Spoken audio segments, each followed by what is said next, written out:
Milan Kundera nació el 1 de abril de 1929 en Checoslovaquia, actualmente República Checa, y falleció el día de hoy, 12 de julio de 2023.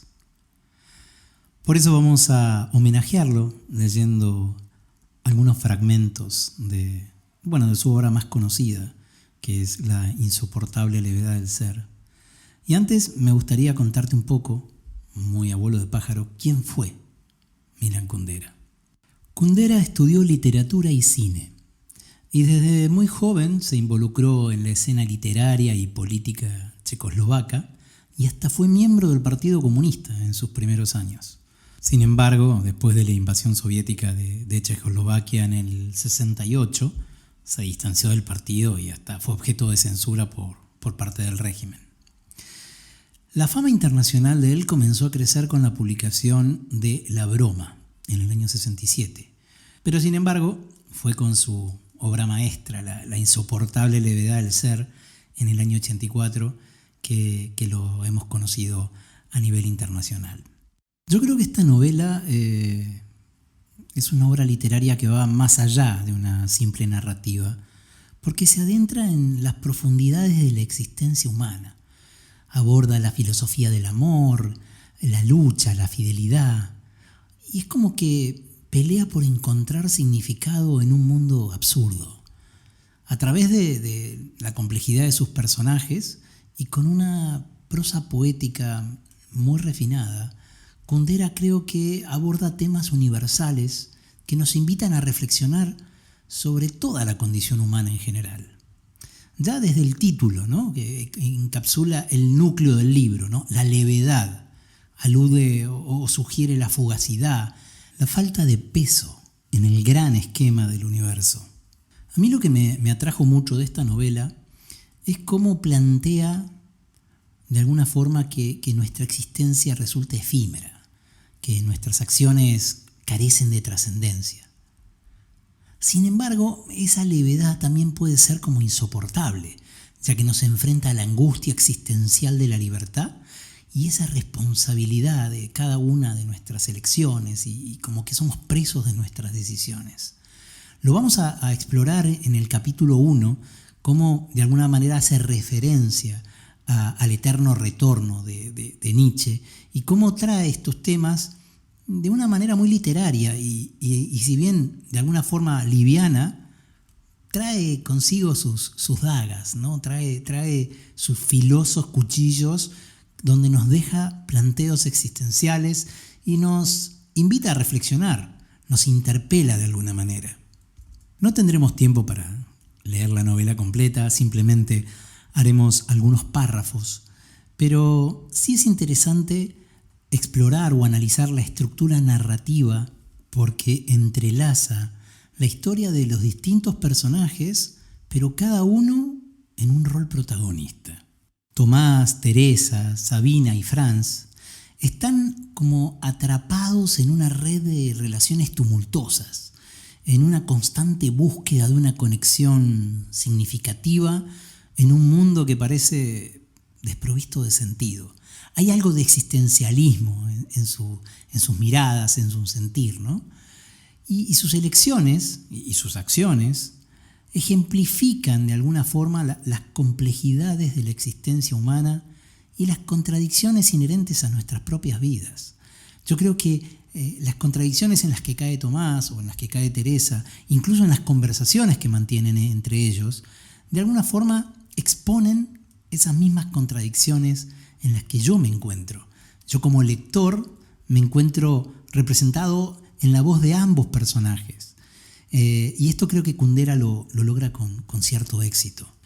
La novela empieza pisando fuerte. Ya desde el capítulo 1 explora el concepto del eterno retorno, con una fuerte influencia de Nietzsche, y la noción de que la vida se repite infinitamente, planteándonos interrogantes sobre la inevitabilidad del destino, la ausencia del libre albedrío, la capacidad que tenemos de ser o no esclavos de un destino ya premeditado, ¿no?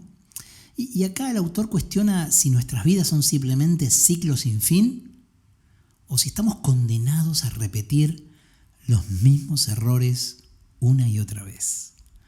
Bueno, dejémonos de preámbulo y vamos directo a la voz de Milan Kundera en La insoportable levedad del ser.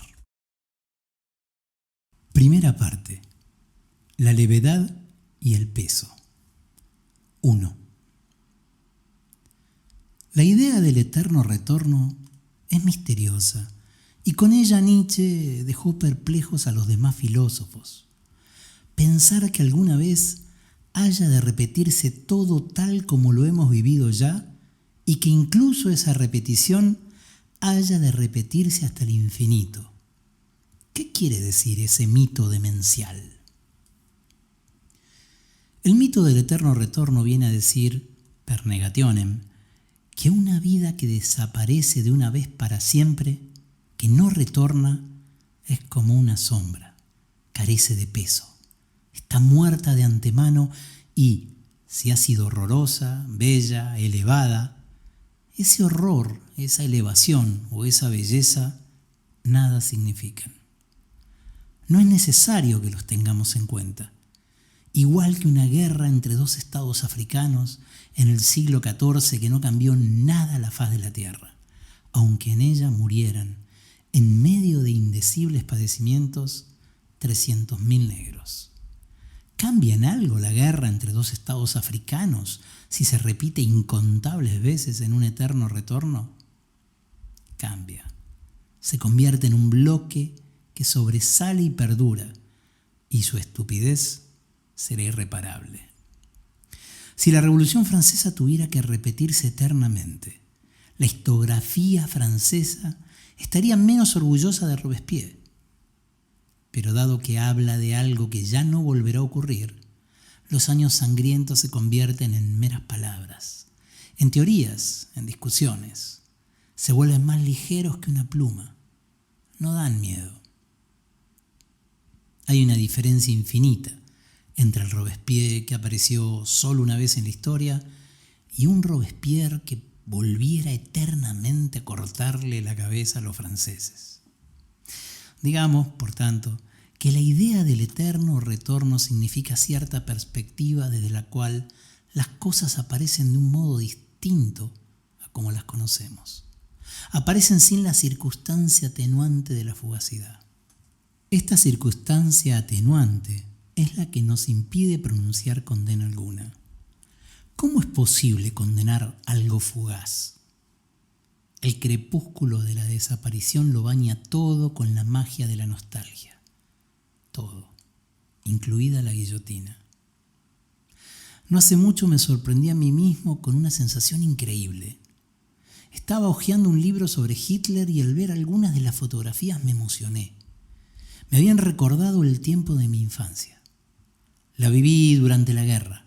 Algunos de mis parientes murieron en los campos de concentración de Hitler. Pero, ¿qué era su muerte en comparación con el hecho de que las fotografías de Hitler me habían recordado un tiempo pasado de mi vida? Un tiempo que no volverá. Esta reconciliación con Hitler demuestra la profunda perversión moral que va unida a un mundo basado esencialmente en la inexistencia del retorno, porque en ese mundo todo está perdonado de antemano y, por tanto, todo cínicamente permitido. Capítulo 2. Si cada uno de los instantes de nuestra vida se va a repetir infinitas veces, estamos clavados a la eternidad como Jesucristo a la cruz. La imagen es terrible. En el mundo del eterno retorno descansa sobre cada gesto el peso de una insoportable responsabilidad. Ese es el motivo por el cual Nietzsche llamó a la idea del eterno retorno la carga más pesada. Pero si el eterno retorno es la carga más pesada, entonces nuestras vidas pueden aparecer sobre ese telón de fondo en toda su maravillosa levedad. ¿Pero es de verdad terrible el peso y maravillosa la levedad? La carga más pesada nos destroza. Somos derribados por ella, nos aplasta contra la tierra. Pero en la poesía amatoria de todas las épocas, la mujer desea cargar con el peso del cuerpo del hombre. La carga más pesada es, por lo tanto, a la vez, la imagen de la más intensa plenitud de la vida. Cuanto más pesada sea la carga, más a ras de tierra estará nuestra vida, más real y verdadera será. Por el contrario, la ausencia absoluta de carga hace que el hombre se vuelva más ligero que el aire, huele hacia lo alto, se distancie de la tierra, de su terreno, que sea real solo a medias y sus movimientos sean tan libres como insignificantes.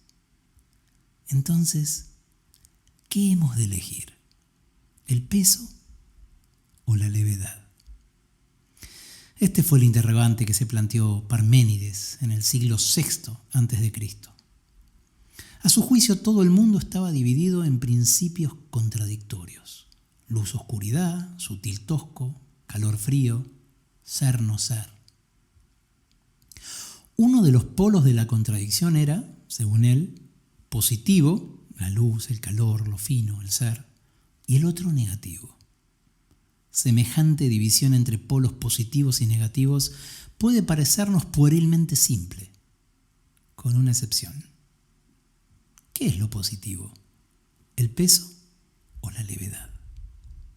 Parménides respondió: la levedad es positiva, el peso es negativo.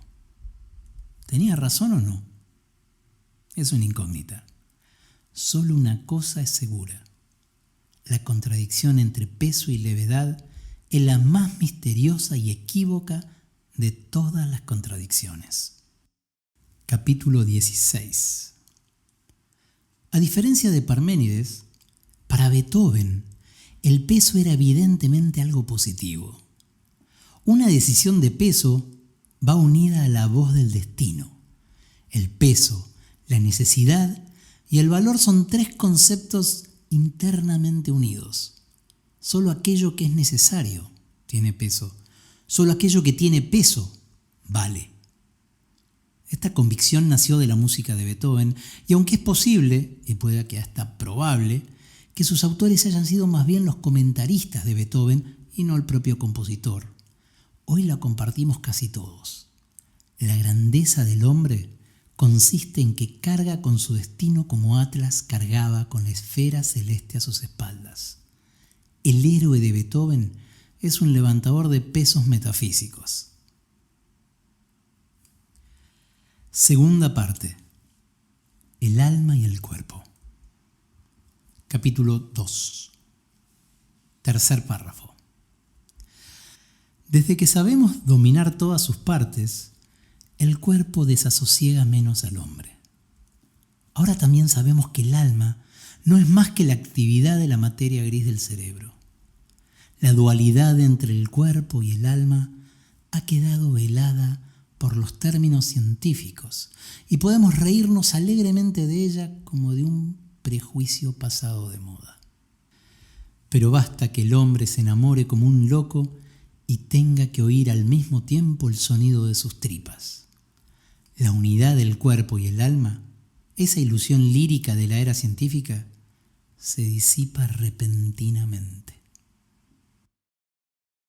Espero que la lectura de estos fragmentos te invite a abrir el libro y a leer la novela entera.